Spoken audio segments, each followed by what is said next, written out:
The views, thoughts, and opinions expressed in this podcast are the guest's own and do not necessarily represent the views, thoughts, and opinions of the Old Paratrooper Podcast and host. The material and information presented here is for general information purposes only. This podcast may contain language some viewers and listeners may find offensive.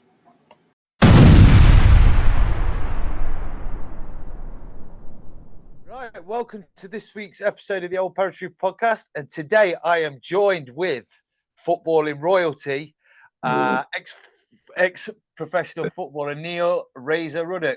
Neil, welcome to the podcast. Thank you. How are you doing?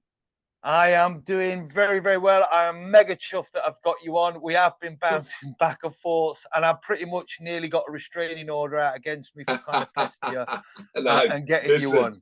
As I say, you're fine. I need pestering because I'm really hard to sort of pin down. But as I say, I've been very, very busy of late. But now the weather's changed, it's nice to have a few days off. So I'm glad I'm here with you.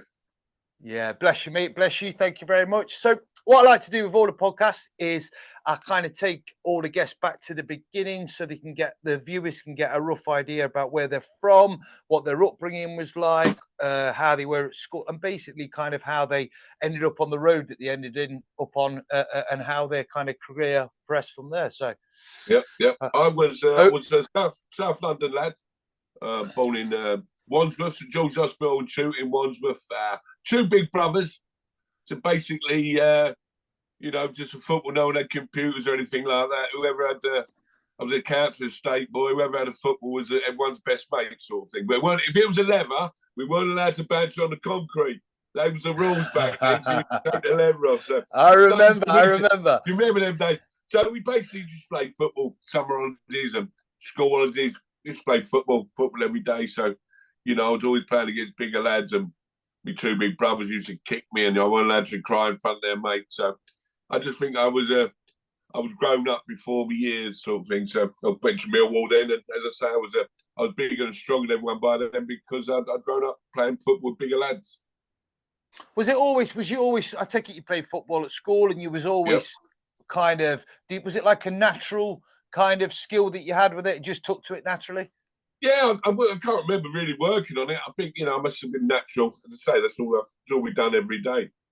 If there's a spare bit of grass anywhere, you'd see lads playing football, goalkeepers for a post, and all that sort of thing, or a couple of sticks knocked into the ground. So yeah, I can't remember really working on skill and things like that. I just think I picked up along the way. So I naturally, I've got picked up. And I think I was 12 was the youngest. I think kids now are about 5 or 6, 7, and they get picked up. I think I was 12. I think I was youngest, and I went to Millwall.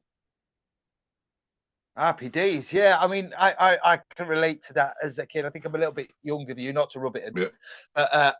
I was the same. It were like jumpers, and I remember saying we used to play football for 6-7 hours in the summer holidays. It was always out playing football, and you don't see kids doing it quite so much nowadays, do you?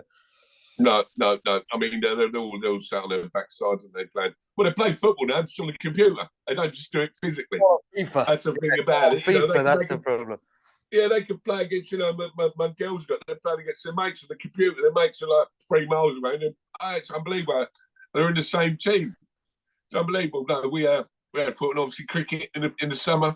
If we was lucky enough to find my dad used to make the stumps and used to find an old bat, so we had one bat, we had no pads, no gloves, so used to be cricket as well. But I think things have changed now. You left your house in the morning, you used to come back to tea, but you had to be in on time. If you weren't in on time, click round the Yeah. I've been quite open about how my father used to run my house with a rod of iron, and it was like cross him at your peril, so to speak. Yeah. And it was a good thing. It was a good thing because I needed it. But I think my dad only had to look at us in a certain way. We knew we'd wrong. He only had to look. He didn't have to do anything. Just look to you in a way you knew.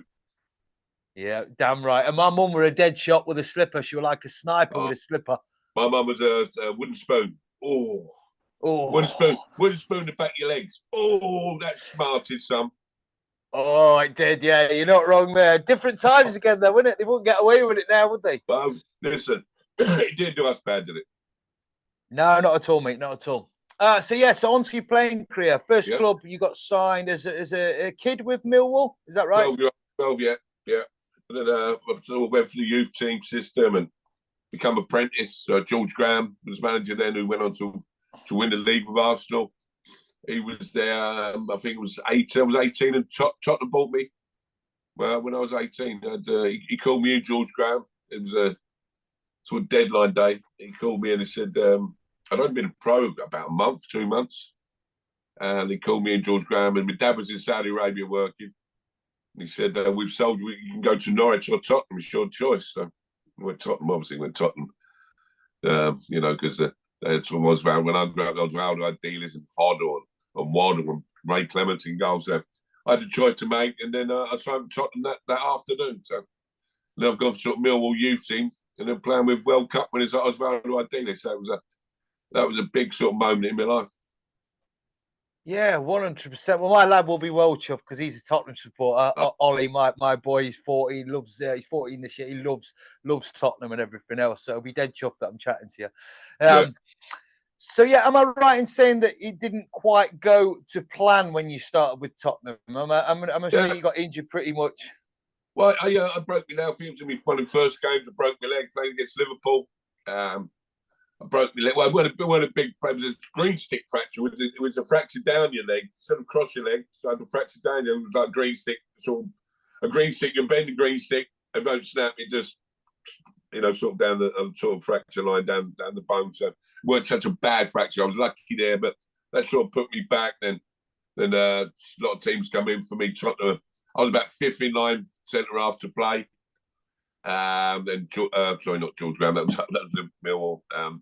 Terry Venables. Sorry, Terry Venables said to me that you might as well go somewhere else, improve yourself, make yourself into a better footballer, better pro. Then I'll sign you back. I thought, oh yes, Gaff, of course you will. And he sold me. I went back to Millwall. In fact, then I was there not long, 3 months or so. Then I went to Southampton, which is where I really sort of made my name. Was there for 3 years. It was a great place to play, Southampton. We had young team around us, such people like Shearer, the Tizzy, the Wallaces, and we had old players, sort of like Jimmy Case, Glenn Cockrell, Russell Osborne, John Burridge in goals. So we had a perfect mixture, young and old, where the old players were it's like your job, whatever you do, when you're a firefighter in the army, so the older people learn you the ropes. And that's what the same as football. And you learn how to be a proper person, a proper man, and a proper pro, playing with older people. So, and then Tottenham brought me back. Venables was true to his word, and he brought me back and made me captain. So, it was quite an unbelievable sort of situation where the manager said, "Go and prove yourself. I'll buy you back." Then you think, they're just trying to get rid of you. It's just trying to give you. They're giving you lip service to try and make you feel better. It was actually true. I'm just going to blow me nose. So yeah, Go on, mate. No dramas. I'm in my den. Hold up. I've got a cold. I'm back. See, this is true. This is what happens in life. People blow their noses. They do blow their noses. It's crazy. Well, I'm not going to edit it. It's going to stay in. So it was fantastic. He brought me back and made captain, and it was great. Then I had a year there, fell out of Alan Sugar, and went to Liverpool. So do you kind of, do you kind of end up like? Do you think it was a good thing that you moved around the clubs in hindsight, looking back, or would you prefer to stay with one club? You'd rather stay, but personnel change. Some managers like you, some managers don't. I think if football was like nearer to the real world and not to, you also think sort of football is sort of fictional. If you didn't know football, you'd alien and come down fictional. Look, you got these massive companies that keep getting rid of the top man, the manager every 2 years. You wouldn't believe it. So I think in football back then, if the manager stayed for 10 years, I think all the players would stay for 10 years. So it's change the personnel, change the player, different ideas. They have, different players they want. So, but I went to Liverpool, did it there for 6 years. So Liverpool was the old sort of fashioned way of giving a manager a chance. And same manager stayed for a long time. So I was at Liverpool for 6 years. which is made. I mean, it's one of the biggest clubs in the world. They was, they were, if not the biggest club side in the world. So it was, when they come calling and they want you sign for them. You don't even think twice. Yeah, I think growing up as a kid, like I say, I'm probably, I think maybe 10 years younger than you. I kind of, my memories of you growing up were for playing for Liverpool. What years was that? 93 to 98, 99. Yeah, that's about right. So I would have been 13 in 93. So yeah. That's the ages I can remember, like you playing and being like this hard man of football and everything else, So yeah, that was proper football back then. No VAR. No VAR. What do you think of VAR? What do you think of it? I think it's ruining the game. I mean, goal line technology, yeah, but when they can actually say you're offside by half inch, I mean, that's. Just when I played, the striker always get the benefit of the doubt, which was that was it. You had the benefit of the doubt, which made football exciting. And if you knew that you had benefit of the doubt, then you can't complain. You made you defend better. I think a lot of defenders now take the chance, hoping VAR is going to be on their side for a day. But the thing about the line, there's no way that is a perfect line. I don't care what technology they've got, that is not a perfect line. And also they say, the line on the pitch. Have a look at the line on the pitch. How do you know the line on the pitch is straight? I mean, come on. Yeah. Do you know, there's a geezer mowing the lawn up and down. Now, if he's lying out, I don't believe his lines are, absolutely perfect. But that's what they say. Look at the line on the pitch is offside. How do you know that line's it? I mean, goal technology, if the ball's over the line, I'll have that one. But penalty, free kicks, it's still the referee. The referee should take charge, should slow it down. When he slows it down, everything looks like twice as bad. When he goes to the monitor, he should look at it at full pace like he saw it. When you slow it down, it's a different game, isn't it? Yeah, it kind of tends to be a lot stop-start, doesn't it? And you see these pretty kind of games now that are going on into 100 minutes and that because it's stop-start with VAR. Certainly, if it gets used a lot, so kind of it's a bit of a pain in the arse, isn't it? And I know people are kind of 2 and 4. The people who can argue the case that look, there's no getting away with it. That if it's offside, it's offside, or if it's you've got that technology. Yeah, but I think they say it's offside. They say it's offside, but they can't prove someone's up an inch offside. For me, that's a load of rubbish. But but other things as well, when they let play go, then they put offside. You could get someone injured. They let it go for 5 seconds, then they put a flag up. 2 players could be sprinting forward, and they could pull the hamstrings, and then it's offside. They could have stopped them from getting injured. But I just say sometimes they stand around in freezing cold for 4 or 5 minutes. You would do that to a Formula 1 car, it'd blow up. Yeah, true story. Yeah.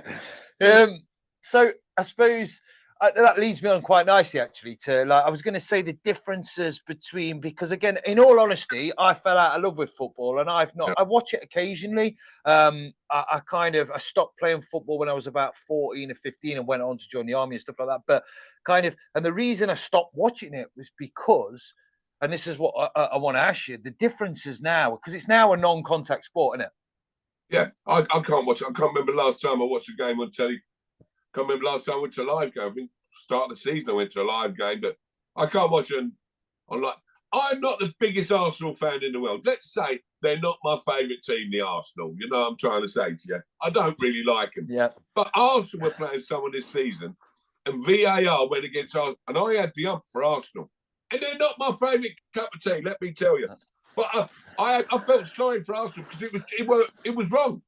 It just wasn't right. You know what I'm saying? So that VAR's making me an Arsenal fan. I've got to stop watching.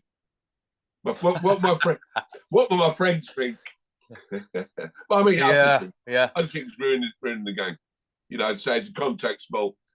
It's getting like basketball now, isn't it? Not all sometimes say a penalty, there was contact. It's a contact sport. Not every contact's a foul. I think that's how it's going wrong. And you can have a go at referees like we 90% of the time we can do it. I think their job is becoming so hard they don't even know the rules anymore. It's completely they don't know what chance we got. Yeah, it is, and it is, and like you say, it seems to be a lot of.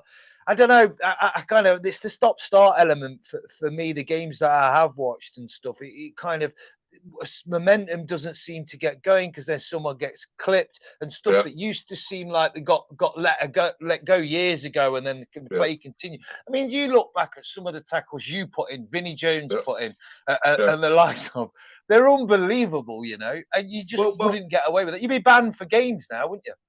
Well, players used to get up back then. Players are going falling over now because they know they're getting free kicks. But players are getting pulled back by the shirt and falling forward. I mean, that's physics. A lot of physics. It's not science. It can't happen. You get pulled back and fall forward. It just doesn't work. So every time they touch, they go down there because they know they're going to get a free kick. So I think it has spoiled the game.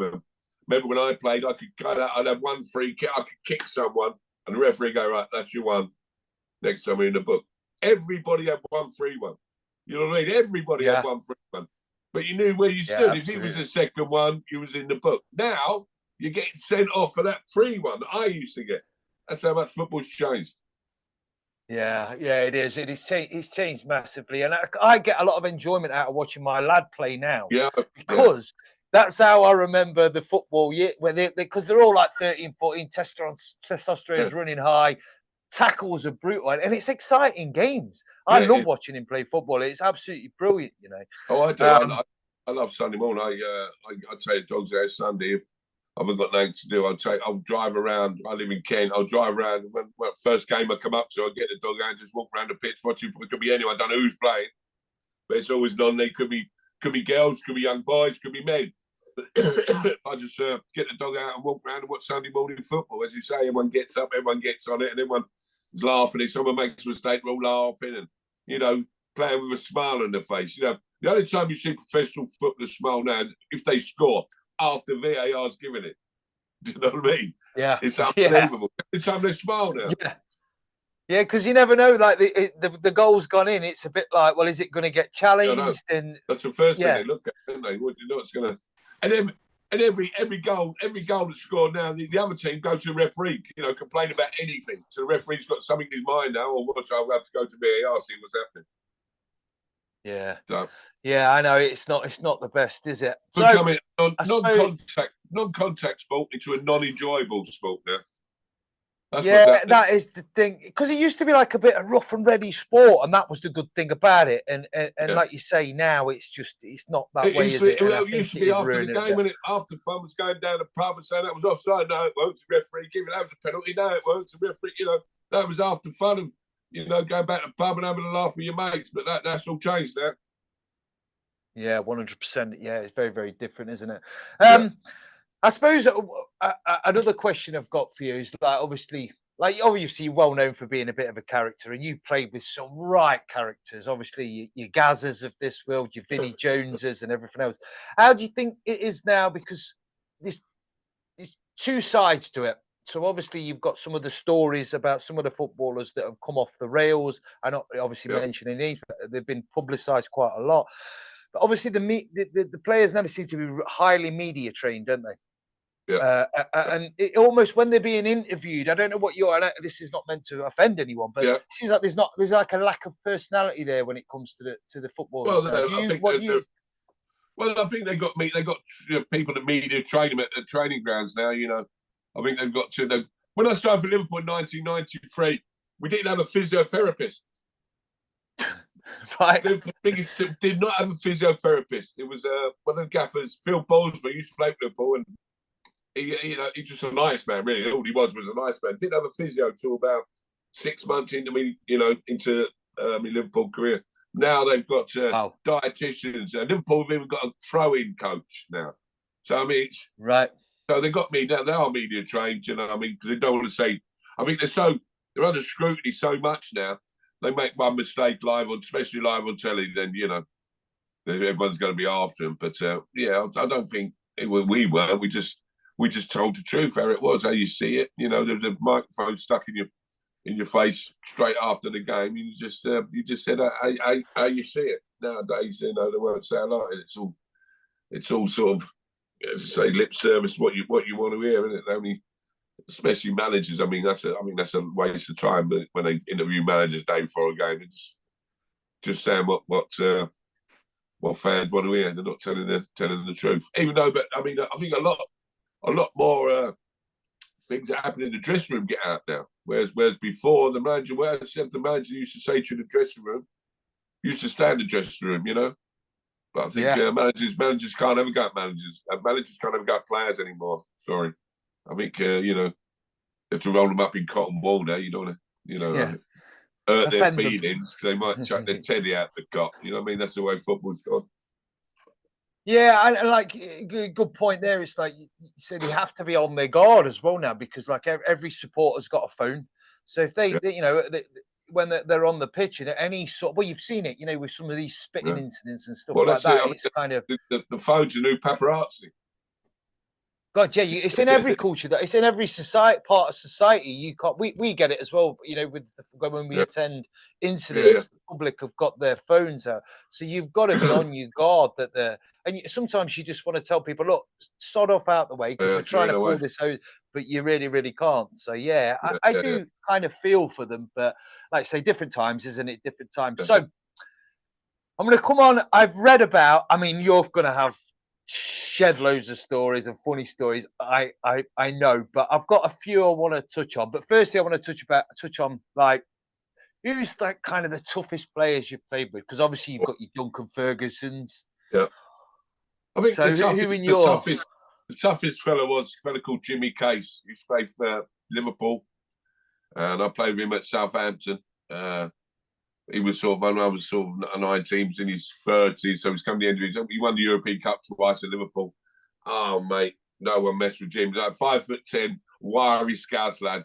Looked nothing. Whoa, no one. You ask any old player, they will say Jimmy Case. He was a great player. He weren't a bully. If someone took a liberty with a young player, then Jimmy Case would sort of get him back, can we say? Old-fashioned words, get you back. But I mean, Jimmy Case. But playing against, as you said, like big Duncan Ferguson, Fashanu, Mick Harford. There's a fella from Sheffield called Billy Whitehurst. Oh, Big Billy used to play for Hull, Newcastle, Sheffield United. Mate, he was honestly scary. Even now, you look at him, he looks a scary man now. Played for Oxford. Man alive. You're scared to just winning the ball off him because you know he's going to. If you beat him in the air, he's going to get the ump. So you just let him win it. And, you know, left him to it. Yeah. Lucky weren't an absolute goal machine, because otherwise you couldn't let him out. I hope you don't see this, Bill. So who's leading on then? Who would you say is the best player that you've played with, that you've seen in the flesh? Because it's different for us being supporters. Yeah, Glenn Hoddle. When I was at Tottenham, Glenn Hoddle was, mate, I'd found ideas. But you talk like you'd Fowler, Johnny Barr, Jan Mulby, you know, the great Whelans. And I played with Shearer, Letizia, Di Canio, Rio, Frank Lampard. It goes on and on. Joey Cole, Jamie Redknapp. I mean, it goes on and then this. I'm sorry if I missed anyone out, but you're all magnificent. You're magnificent. But I think Hoddle was just, you know, that little bit above everyone else. He was doing what Beckham was doing 30 years before Beckham, but better than Beckham when people could hurt you. That's what good player he was. Yeah, no, yeah. Well, no, fair play. I mean, obviously, it's one of them, when you see him every day, you know, you can't really explain how good he was, but when you train with him every day and you see what they do every day, what you can do with that football, just amazing. Yeah, no, 100%. Oh, it's good to get your take on it, like you say, because we see it as supporters and people that watch football, and it's different watching it on television to actually playing with them and them running rings around you, or you know, doing stuff that you see in the flesh. It's like, wow. So I've got a few funny stories that I've read, and I'd like you to clarify them if you don't mind. So one I've read was about, all I'll say is a purple Jag.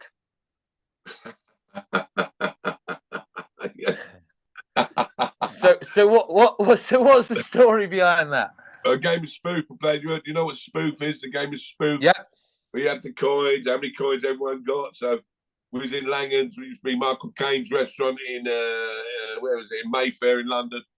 Opposite Langhams restaurant was the Stratstone's Jaguar of London. So I had a few wines and a few lagers. I said, right, we play spoof. This is West Ham players. The loser's got to go over there and buy a new Jag. And the lads have got to pick which Jag it is. So my game, we got lads there from France, Italy, never played the game before. I lost my game and I lost. So that went over there, the new S-type Jag, 42 grand, I think it was. Can't remember how much it was, 42 grand, something stupid. They ordered it, a purple one with cream leather, lime green piping on the leather. Yeah, yellow dials, spinners, the wheels, spinners. We had spinners on it. I had it 2 weeks and sold it back and lost 16 grand on it. Oh, it's never going to be a popular colour, is it? No, they said, Ray, listen, we've got to spray it, we've got to take the seat. Basically, they've got the shell on the engine. That's all they got. That's all they could sell. So, yeah, it's a bad idea of mine. Yeah, it was a bad idea. Yeah.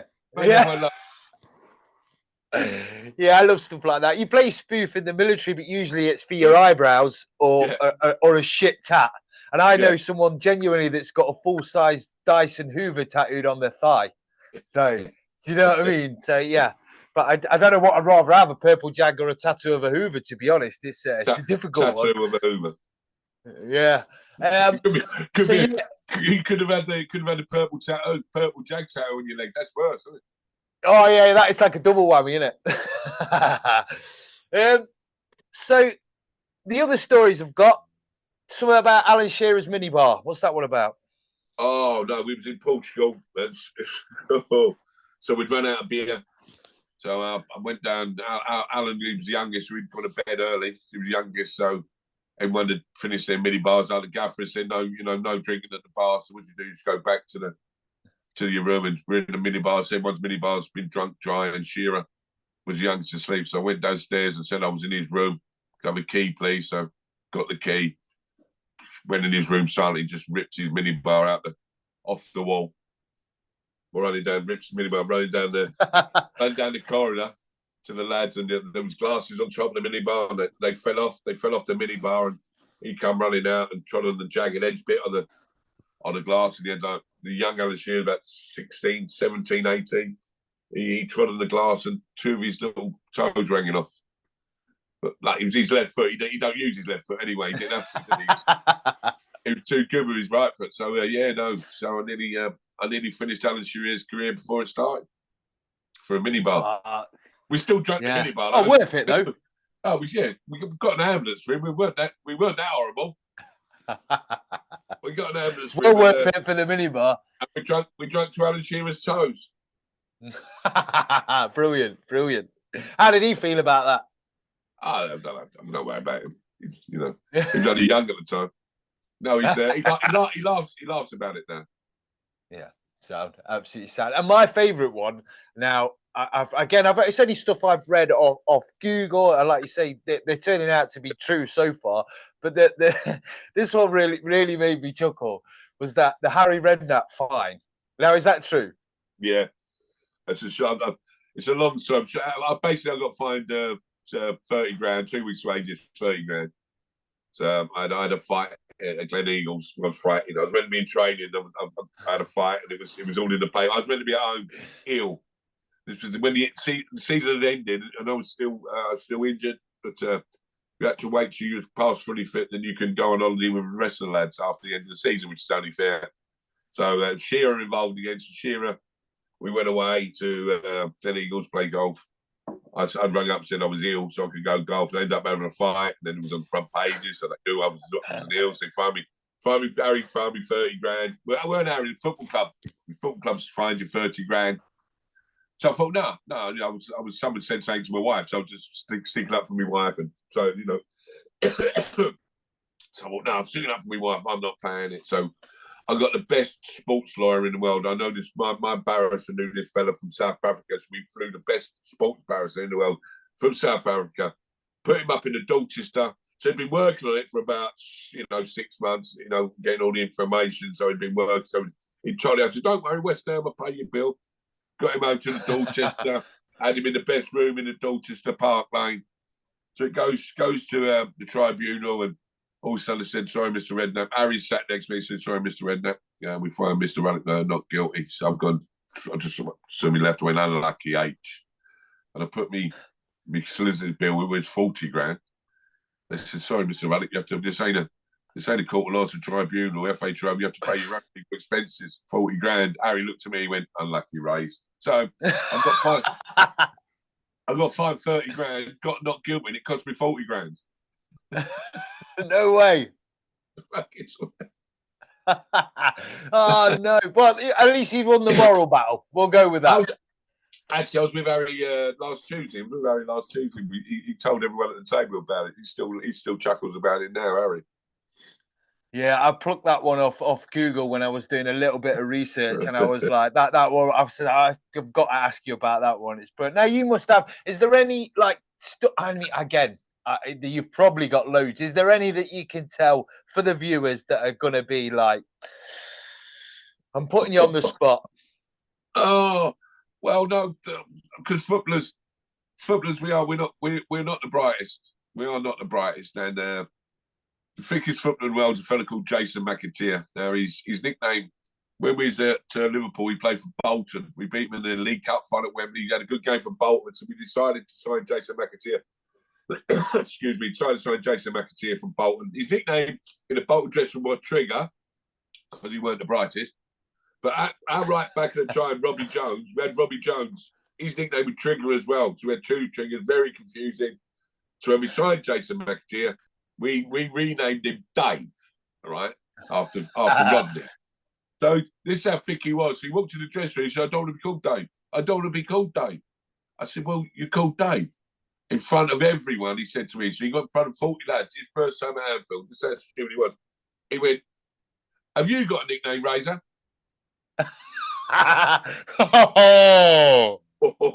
So I said, there you go, Dave. There you go. His name's Dave, and he's been Dave ever since now. He's been Dave for about 30 years now. Oh, no. Well, that's it. Nicknames stick, don't they? Especially ones. Have you got a nickname, Razor, in front of everyone? Wow, there you go. Wow.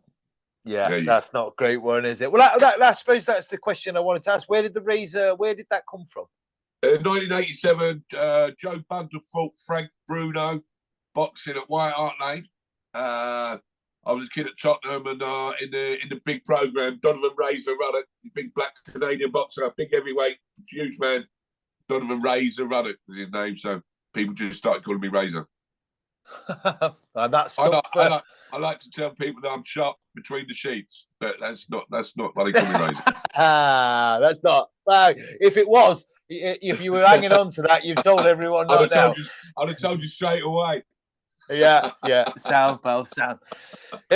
So, yeah, like I say, I can imagine you've got loads and loads of stories having the career. They'll have to buy my new book. You have to tell them you have to buy my new book called Toxic. It's out in October. You can pre-order it on every good bookshop and on Amazon and all that. Toxic. What a book! Happy days. You've got another book as well, haven't you? What's the other one? Oh, I've got a few. I've got. This is going to be my third one. This is going to be the proper one. I was still drinking too much the last time. The last one I was drinking too much. I can't remember what it was called. The world had called it. The world had called it to Razor. It's called. That's quite a funny one.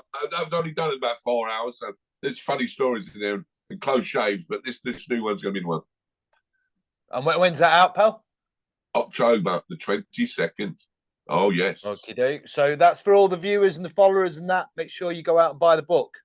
Pre-order it now. Happy days. They will. Well, I'm sure hopefully they will. I'll have a look at that as well and get myself a copy. Obviously, a signed copy if I can fire it to you. Oh, you've got me now. Be careful you wish. We're friends for life now, mate. You can't get rid of me now. Once I've let you into my den. The den. I'm in the den. I can see the den. I'm liking all the memorabilia on the back there, you know. Oh, have a little look at the den. Oh no. What's happened? Hello. I'm still here. Are you there? Sorry, you there? You there? Yeah, I'm here. Yeah. I just pulled the... Here's me den. Oh, I'll show you. Yeah. You like this one? That's my favourite photo. Can you see that? Me and Nelson Mandela. Oh, happy days, pal. That's brilliant. Yeah, so I love to talk. There's Evil Knievel. Can you see Evil Knievel? Yeah. Got it. So this is my den. So there's viewers. Once you've all been in my den now, you're all my friends now. Me, Tilly Roy King. See that? Oh yeah. Fair play. Me and Bex. That's good stuff. That Me, that is a proper man cave. That, isn't it? Me and Vinny. Quick one of me wife back in my modelling days. There we go. Just a quick thing. Oh no, I don't work this out. Yes. There we go. No, happy day. That is one hell of a man cave. All the viewers, all the people now, that you're all my friends. Once you've been in my den, that's it. You're my mates now. Brilliant, bro. Brilliant. So yeah, I got a couple more questions for you. The first one, greatest night of your career. Oh, I think playing for England. I think people always ask me the greatest thing I ever done. Greatest thing I ever done, I thought, was make my dad proud of me. So to go to play for England at Wembley, and my dad have all his mates there, and to see my dad with his mates giving it the big and seeing him proud. He's not with us anymore, God bless him, but to see the proudness in my dad's face, the tears in his eyes, to do that, I think that's the greatest thing I could ever do. So make me dad proud of me. Brilliant. Absolutely brilliant. Yeah, no, that's just fair enough. It's not the answer I was expecting, actually. I was expecting you to name a particular trophy. But yeah, I suppose playing in front of you. And the reason I can relate to that is because I've just boxed in front of my lad at 44 years of age. It was the last time, but I wanted to fight in front of my lad at a boxing match for the fire service. Done that now. And I was really, I'm my fiance, and it was just really, really nice, you know. So yeah, playing in front of your dad, I can imagine. Yeah, that's brilliant. I understand that. Yeah, it's fine. Beautiful. Yeah, happy days. So lowest point, I suppose. Oof. I think there's lots of lows. I think, you know, I think excuse me. On the pitch, lowest moment. Yeah. Like I used to we worry about things when looking back, you know. I think I should have been on the pitch. It's quite a good question that you say on the pitch. It was off the pitch because I was dropped for the FA Cup final in 1996, Liverpool v Manchester United at Wembley. Played in the quarter-final, semi-final, got into the cup final. Now, when I was a kid, the cup final wasn't about winning leagues or getting into Europe. The FA Cup final was the game. It was the only live game that we see all year. So to get to an FA Cup final was a dream as a kid, and I got there, and I was dropped. I was resting. I was rested. So you don't get dropped now, do you? You get rested. Hurt someone's feelings. Yeah, so I was dropped for the FA Cup final. So I think I've gone from the Wembley. It's both at Wembley. Make me dad proud at Wembley and being so upset at Wembley. Excuse me. Yeah. Burn me nose in the den.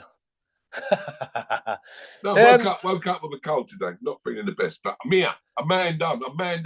Manned up for it. Well, I'm a bit the same part. I don't know whether it's because the weather's picked up and I've got a bit of hay fever as well, but I'm a bit the same tickly cough and a bit of I've got tickly cough. So can you get hay fever when you're 56? Of course you can get it anytime, yeah. So that's what I think I've got, because I'm just bunged out. I just never had it before.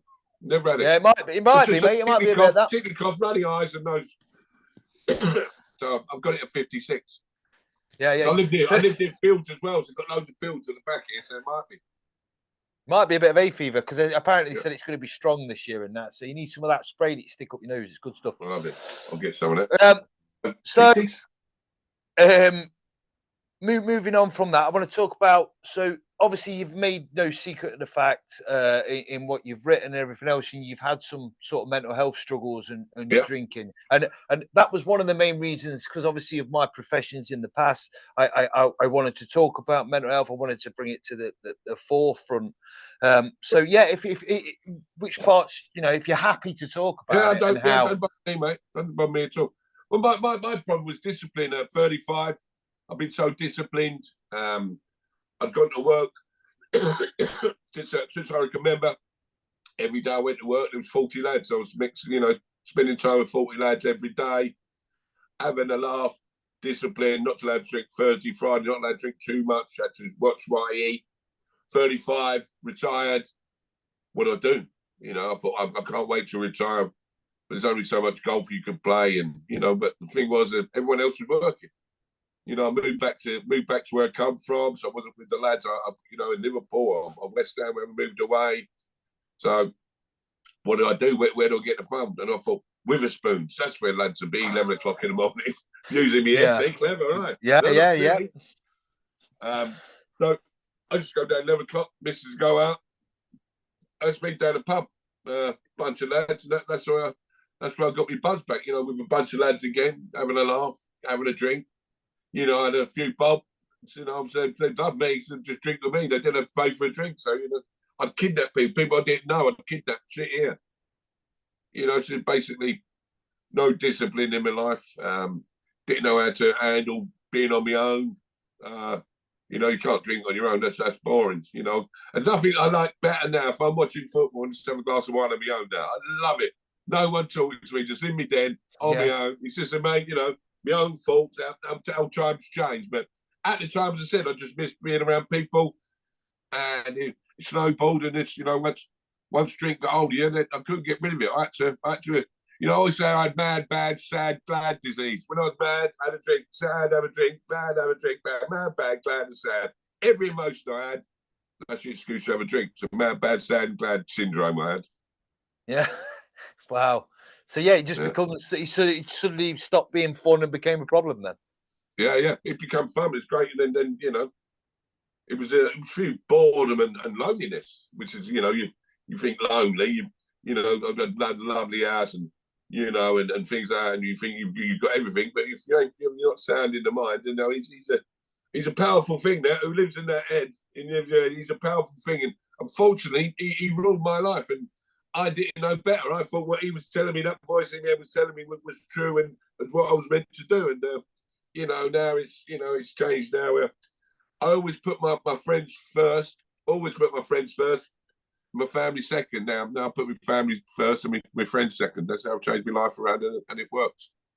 Yeah. You know what the common thing there is again, because again, the talking and chatting of people to done, and like you said about being around people, the military is the same. Yeah. The fire service is the same. As soon as you step away from that, I understand. And you're on your hand, you've not got that banter, and the banter part and the taking the piss out of everyone is a big part of keeping you almost sane, isn't it? Yeah.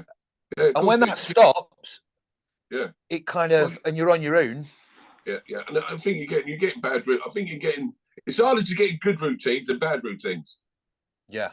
Good routines is going to the gym. Good routines is looking after yourself. Good routine is eating the right stuff. Good routine is getting the right sleep. Bad routines is going out getting drunk. Bad routines is not sleeping a lot. Bad routines is eating bad stuff. They're a lot easier to do than good routines. 100%. But not only that, you was a professional athlete, so you like you said, you were governed by sets of rules and training every day. And then when you retire at 35, you're not old at 35 at all. So you either go one way, you go carry on with the fitness, or you think, well, I've done that for ages, I'll go down this route. And sadly, that's what happens, isn't it? But you're looking well now, pal, I must admit. Yeah. Well, I've had to have the gastric sleeve. I've had a gastric sleeve. Lost 10 stone because I said I was in a bad place, and put 10 stone on since I finished football, and I say drinking and eating, and I had to have a pacemaker fitted. So I'm fine. I've set me hay fever. I'm in fine fettle, and I'm enjoying myself. So, but I'm enjoying myself in the right way now. I still have a drink now, but I know when to stop. I know when I've had enough, and enjoy my drink now. Not doing it to sort of numb me mind of any problems I'm with. I do it because I enjoy it now. Well, that's good that you can control it, because I know a lot of people when they have a bit of a drink problem, they have to stop altogether. Yeah, I'm one of them lucky ones. I'd say I'm one of them. I'm one of them lucky ones. But but you have to go through a lot of pain to get to the other side. Otherwise, life would be too easy then, wouldn't it? It wouldn't be fair, would it? If you had a good life all your life, it just wouldn't be fair to everyone else. Yeah, true. I suppose, if you put it like that. So, a couple more questions for you. I want to touch on this I'm a Celebrity 2004, being in the jungle. How did you find that? Because I can imagine that being, I've worked in the jungle with the military, a little bit of a different experience. Horrible place though, isn't it? It's one of those things that I had to do.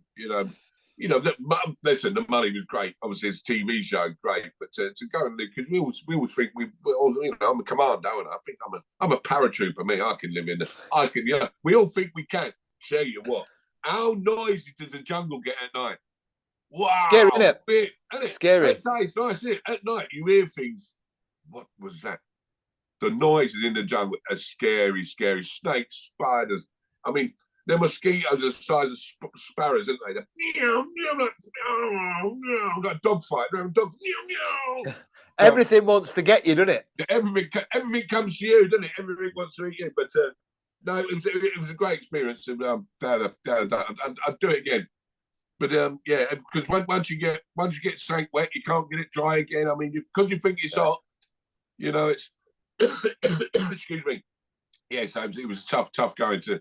But I was there about 10 days. I'm glad I experienced it. Great TV. I think it was one of the great. I think that MasterChef. I've done a Big Brother house as well. That was great. That was easy. You know, once you've done the jungle, everything's easy. But I think MasterChef was a great show that I enjoyed. You know, most. It's my hobby now. Cooking. I love me cooking.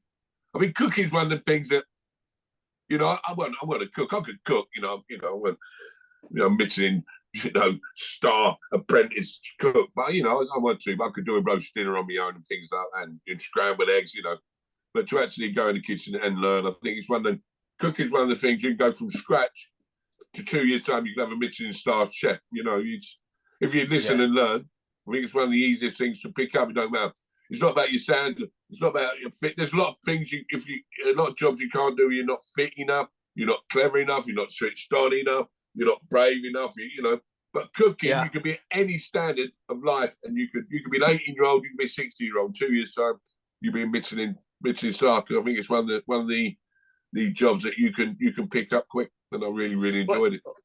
Well, the weird thing you say about that is every profession I've done, whether it's being a bodyguard in Iraq for years or whatever, I thrived under that sort of pressure. Same with the fire service, people hanging out of windows, bless them. And with cooking, it stresses me out beyond belief. Honestly, my missus is like, you can tell when I'm cooking in the kitchen because I'm fucking slamming doors, I'm smashing. Honestly, it stresses me out. And I always say, I do not know, and this is cooking for maybe one or two other people. I do not know how these chefs, and one of my best friends, he used to be a top chef in one of the places in Nottingham where I live.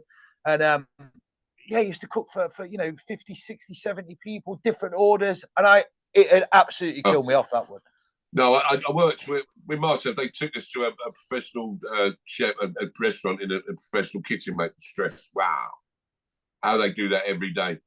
Do you know what I mean? It is a tough job. But no, I love cooking at home. I love cooking. I'll cook for you one day, mate. I promise. When you're down in Kent, give me a shout. I'll bake you a big. Is that where you live now? You live down in Kent, yeah? I live down in Kent now, yeah. I'll make you a big boys back. Well, me and my wife, we met in Iraq. I know, that's what I was going to move on to, yeah. Yeah, we went to entertain the troops with CSE, Combined Service Entertainment. So we used to go and I do after dinner speaking on stage. And Leah, she was a Playboy model, page 3 girl. Leah, and they flew us out together.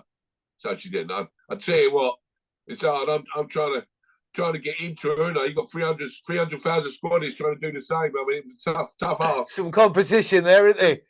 300,000 competition, hardest game I've ever had in my life. Whereabouts did you go? Into Basra? We flew into Basra. We went to Shaibifa camp, Shaibifa. Then we went down south to Iraq.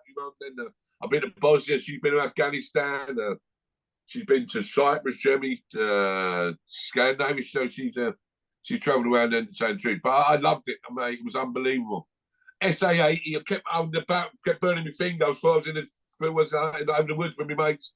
Was on the shooting range, and I kept burning my finger. And I won't be the best soldier. I'm too big as well. I was like a sight screen. You send me in first, like 20 squaddies stood behind me. I did. So take a few rounds. Before it stops we had the blue stuff. We had the blue helmet. The blue body armor. No, it was work for me. Because the war going on. That was 2006, 2005, 2006, something like that. Because I'd have been over there at that point, but I think I was up in Baghdad working for a company in Baghdad. Yeah, no, we went to the HQ. It's one of Saddam Hussein's palaces, the British HQ. Yeah, I've been there. Yeah, I had a poo-poo on his gold toilet. Saddam Hussein's in his person. I need to go number twos, and then let me into his old sort of his own private room. He had an 18-carat toilet. So I had a picture having a pony on his toilet. I don't know where it is now, but that was a great picture. That should be up in the den. I know, I lost it. I don't know what happened to it, but he liked all his gold stuff because he had like gold AK-47s and all that sort of stuff. Yeah, he loved his gold. Yeah. He had a gold toilet. Yeah, so it was good. And then so I'm trying to just get Lee. I'm pulled her into the bedroom, trying to have a kiss and a cuddle with all that. And when we walked down the reception, there's about 100 squatters giving us a round of applause. We was on CCTV and we didn't know. Brilliant. Yeah, that was good. No, it's good that you do stuff for the troops and that, because I can remember we had I think it was Nell McAndrew came out to Northern Ireland when I was in Northern Ireland, and she used to do a lot for the troops. And it's nice. I like it. No, and, put a smile on their face, Yeah, cancer. I weren't happy with that 2-can rule. The old 2-can rule. That's a loose rule. That the RSM said, "Listen, come with me. We'll go for a walk and go and see the Padre." The Padre can always help you out if you needed a touch of alcohol. I am not. Look, the 2-can rule was very, very loosely followed. I can assure you of that. Look, you want to go on a Yank camp? Padre. Yeah, I bet. Well, the Yank camps that I've worked on, the Yanks don't, the Americans and that, they don't have a no-can rule. But you'd always find the Brit soldiers or the Brit security contractors will find somewhere to drink and find alcohol. Yeah. It must be in our DNA as British, you know what I mean? Yeah, so, it's got rules. It's rules of life when you're British. Yeah, no, 100%. Look, Razor, yeah. I could talk to you all day. Absolutely brilliant, pal. I appreciate you coming on, and I know it's took some getting down. I was just going to ask you to finish off with what you've got coming up. Obviously, said the book's coming up. What other stuff you got lined up that you'd like to promote? Well, I'm doing my podcast in a minute. It's called The Men's Room with Tom Skinner. Barsh. Tom Skinner, lad, he's very good at socials and market trading. So we're doing a podcast with TalkSport called Men's Room at the moment. I've just finished my book. That's why I've been so busy and I've been around promoting it. So sorry if I've led you astray for the last couple of weeks, mate. But I promised you'd finally nail me down, and we have. But there'll always be something happening. I'm one of them that I never panic. Something happens. I'll always find a pound note somewhere. I think that's the way you've got to be nowadays.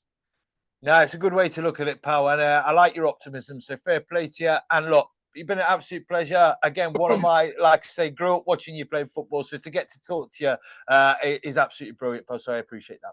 That's right, mate. Anytime you're down this way, you give me a shout and we'll have a glass. We'll have a 2-can rule in the den. Oh, yeah, 2-can rule. Well, I'll talk to you briefly off air in a second, mate. But for now, I'll end the recording and everything else. So thank you very much, Razor. Pleasure. God bless. God bless everyone. The Old Paratrooper Podcast is sponsored by Team Freaks Online Coaching and PT, Ashlow Construction Consultants, the Lions Den Boxing Club, and Responder Resilience.